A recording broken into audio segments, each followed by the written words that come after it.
Genesis 33.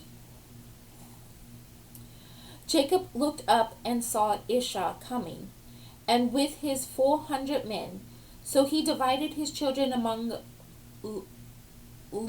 Lash, Rachel, and the two maidservants, putting the maidservants and their children first, Leah and her children next, and Rachel and Joseph last.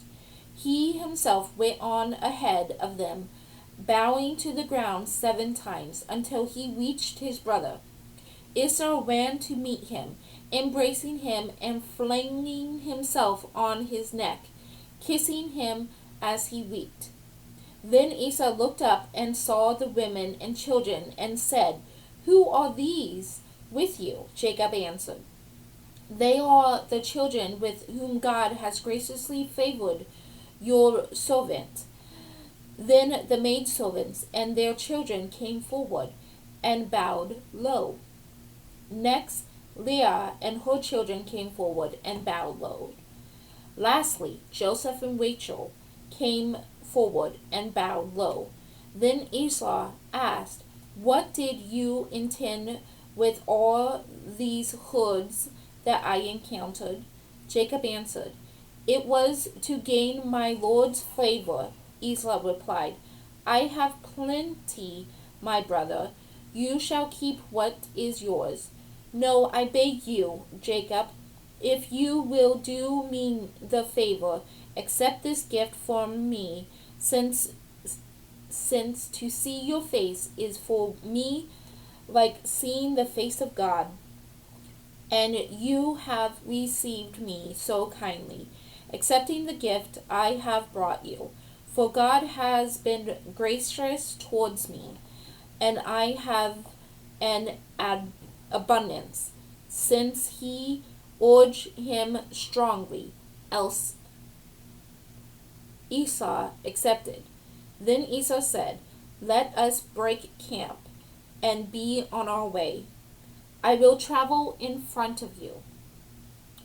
But Jacob replied, "As my Lord knows, the children are too young, and the flocks and herds that are nursing are a concern to me.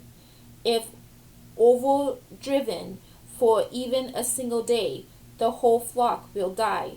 Let my Lord then go before his servant, while I proceed more slowly at the pace of the livestock before me and at the pace of my children, until I join my Lord in Seir."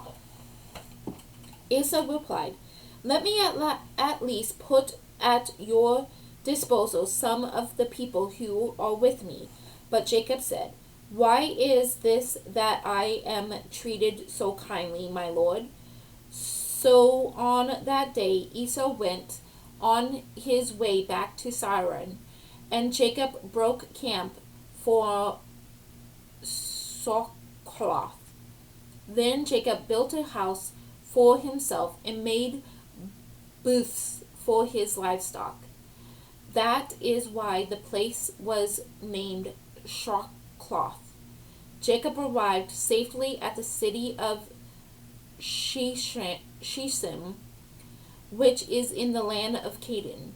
When he came from Paddan-aram, he encamped in sight of the city.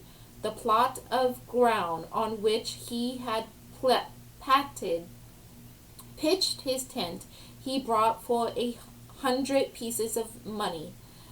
For the descendants of Hamor, the father of Shechem, he set up an altar there and invoked El, the God of Israel.